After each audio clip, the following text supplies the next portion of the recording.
सुबह की ठंडी हवा खेतों में बह रही थी। सूरज की पहली किरणें मिट्टी पर सुनहरी चमक बिखेर रही थीं। गांव के उस छोर पर रहता था एक गरीब मगर ईमानदार किसान, रामू। चेहरा धूप में तपा हुआ, पैरों में दरारें, मगर आंखों में उम्मीद की रोशनी। वो हर सुबह अपने बैल मोती के साथ खेत की ओर निकल पड़ता था। चल मोती, आज थोड़ी और मेहनत करनी है रे।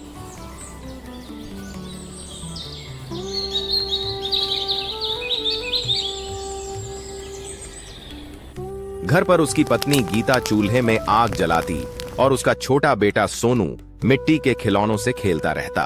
बाबा, जब मैं बड़ा हो जाऊंगा ना, मैं भी खेती करूंगा। हाँ बेटा, लेकिन खेती में सबसे जरूरी होता है दिल। अरे रामू, पहले कुछ खा तो लो। सारा दिन खेत में रहोगे क्या? लेकिन किस्मत ने साथ नहीं दिया। उस साल बारिश ने मुंह मोड़ लिया। फसल सूख गई और मिट्टी बंजर हो गई।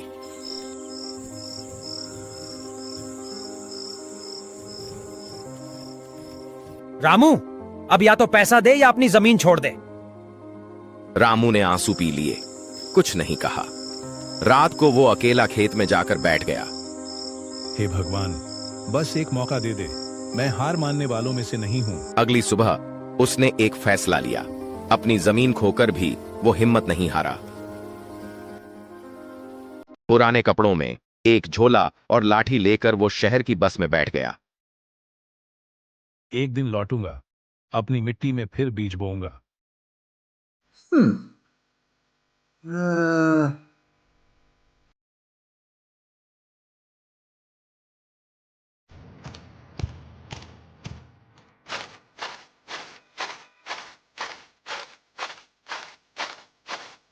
शहर बड़ा था, अनजाना था।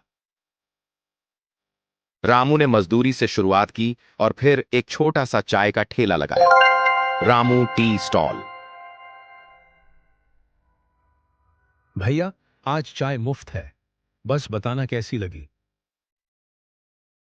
अरे वाह, ऐसी खुशबू तो पूरे मोहल्ले में नहीं मिलती।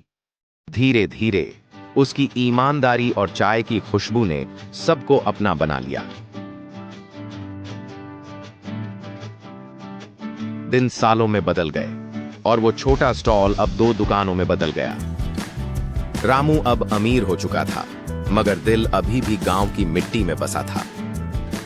सोनू, याद रखना, मेहनत का स्वाद सबसे मीठा होता है। एक दिन रामू ने वही पुरानी जमीन खरीद ली, वही खेत जहां कभी उसने आंखों में सपने बोए थे।